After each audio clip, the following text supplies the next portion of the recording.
Hey everyone, it's Hikaru here. Today, we're diving into the top 10 best chess openings that every player should know. Whether you're a beginner or a seasoned pro, these openings will give you a solid foundation and some fun, exciting strategies to try out in your own games. We'll break down each opening, look at the key ideas, and I'll even throw in some of my own personal insights to help you out. So buckle up, get ready to up your chess game, and let's get started. Alright, let's kick things off with a classic, the Italian game. White starts by pushing their king pawn up 2 squares, then develops their king's knight to f3. Black responds by pushing their king pawn up 2 squares. Finally, white develops their bishop to c4, aiming right at that weak pawn on f7. White is trying to put pressure on black's f7 pawn, which is only defended by the king at this point. It's a bit of an early attack, and black has to be careful not to fall into any traps. The Italian game is very open, giving chances to attack and create threats right from the get-go. It's a great opening for players who like to attack and enjoy open positions. It's a classic for a reason, and it's definitely an opening that every chess player should have in their repertoire. If the Italian game is a sophisticated espresso, then the Sicilian defense is a shot of pure adrenaline. After white opens with e4, black strikes back with c5, challenging the center immediately. Black is saying, "I'm not afraid of you, white, let's fight for every square on this board." The Sicilian defense has a ton of variations, each with its own unique character and challenges. You've got the dragon variation, the Najdorf variation, the Scheveningen variation, the list goes on. The Sicilian defense is incredibly rewarding to learn, teaching you how to think tactically and handle pressure. It's a fighting opening that immediately puts black on the offensive. If you're looking for an opening that will test your skills and push you to your limits, the Sicilian defense is the way to go. So, let's dive into the details and see what makes this opening so special. Now, let's switch gears and take a look at a more solid and positional opening, the French defense. The French defense is like that strong, silent type in a movie. It's not flashy, but it's incredibly reliable and tough to crack. After white plays e4, black responds with e6, challenging white's control of the center. The French defense is all about creating a strong pawn structure and slowly squeezing white's position. One of the most famous games ever played, the Immortal game, featured the French defense. The French defense can be a weapon of mass destruction in the right hands. It's all about knowing the right plans, the right pawn breaks, and the right time to strike. If you enjoy a good positional battle and like to outmaneuver your opponents, the French defense might be perfect for you. It's a classic opening that has stood the test of time. Let's explore the key ideas and strategies behind this solid opening. Let's dive into royalty, the Ruy Lopez. Named after a 16th century Spanish priest, this opening is as timeless and elegant as a perfectly tailored suit. The Ruy Lopez is all about strategic depth and long-term planning. White starts with e4 and black responds with e5. White then develops their knight to f3, and black does the same with nc6. The defining move, white develops their bishop to b5, attacking black's knight on c6. The Ruy Lopez is a battle for control of the center and the fight for open lines. It's incredibly complex with many variations like the Morphy defense and the Berlin defense. The Ruy Lopez is a must-know for any serious chess player, teaching you about positional play and strategic thinking. Let's break down the key ideas and see why this opening is a timeless classic. Let's talk about a defense that's as solid as a brick wall, the Caro-Kann defense. This opening is for those who like to say, "Nope, not today," to white's aggressive plans. After white opens with e4, black responds with c6, controlling the d5 square.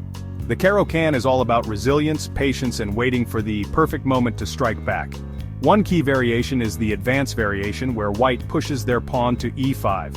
The Caro-Kann has an answer for everything, whether it's exchanging pawns or challenging white's control of the center. It's a very solid opening but can also lead to dynamic and sharp positions. If you're looking for an opening that teaches patience and positional understanding, the Caro-Kann defense is worth adding to your repertoire. Let's explore the key ideas and strategies behind this solid opening. We're getting into my territory now, the King's Indian defense. This opening holds a special place in my heart. It's aggressive, dynamic, and full of surprises. After white opens with d4, black plays nf6, followed by g6. bg7, and .00, fianchettoing their king's bishop. Black lets white take control of the center for now, planning a counterattack. The king's Indian defense is all about creating pressure on the queen side and using black's strong fianchettoed bishop. One favorite variation is the four pawns attack, where white pushes their pawns to e4, f4, c4, and d4. The king's Indian defense has ways of handling this aggressive setup. It teaches dynamic play, counterattacking, and creating threats from seemingly passive positions.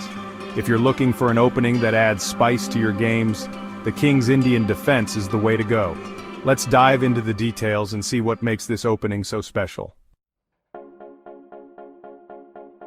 Let's talk about an opening that's been getting a lot of attention lately, the Queen's Gambit. It's a classic chess opening that's all about strategy, positional understanding, and outmaneuvering your opponent. After white opens with d4, black responds with d5, and then offers a temporary pawn sacrifice with c4. White can either capture the pawn, leading to the Queen's Gambit accepted, or decline it, leading to the Queen's Gambit declined. The Queen's Gambit is about pawn play and pawn structure, making subtle threats and luring your opponent into a false sense of security. If you're looking for an opening that challenges your strategic thinking and improves your positional understanding, the Queen's Gambit is worth exploring. Let's break down the key ideas and see why this opening is so popular. Let's move on to an opening that's often underestimated but incredibly dangerous, the English opening. White starts by moving their queen's pawn to c4, controlling the center in a less direct way. The English opening is all about avoiding early confrontations and developing your pieces to their most active squares.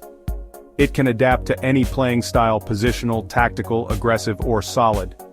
One key advantage is that it avoids many main lines that black is used to seeing, catching your opponent off guard. The English opening tends to lead to more closed positions, where pawn breaks and piece play are crucial. If you're looking for an opening that challenges your strategic thinking and gives you a wide range of options, the English opening is worth adding to your repertoire. Let's explore the key ideas and strategies behind this versatile opening. Let's talk about an opening that's a favorite among chess players of all levels, the Nimzo Indian defense. Named after Aaron Nimzowitsch, this opening is all about flexibility and strategic depth. After white opens with d4, black responds with nf6, then develops their queen's bishop to b4, pinning white's knight on c3. The Nimzo Indian defense is about controlling key squares and creating imbalances. Black often exchanges their bishop for white's knight on c3, leading to doubled pawns for white but opening lines for black's pieces. One key idea is to control the e4 square, preventing white from gaining more space. The Nimzo Indian defense is popular in top-level chess because of its flexibility and ability to lead to both sharp and positional games. If you're looking for an opening that challenges your strategic thinking and improves your tactical awareness, the Nimzo Indian defense is worth adding to your repertoire. Let's wrap things up with an opening that's perfect for beginners but effective at all levels, the Scandinavian defense. After white opens with e4, black immediately challenges with d5. The Scandinavian defense is straightforward, challenging white's control of the center and developing pieces quickly. Black often exchanges their queen early, leading to sharp and tactical positions. It's relatively easy to learn, making it great for beginners. But don't let the simplicity fool you, it can be incredibly dangerous in the right hands. If you're looking for an opening that's easy to learn and fun to play, the Scandinavian defense is worth a try. Let's explore the key ideas and strategies behind this straightforward opening. Thanks for watching, everyone. I hope you enjoyed this rundown of the best chess openings. Remember, these openings are just the starting point.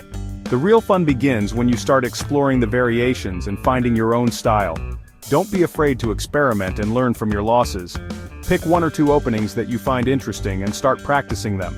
If you want to see more chess content like this video, subscribe to the channel and hit that bell icon. Until next time, keep those brains sharp and those pawns moving.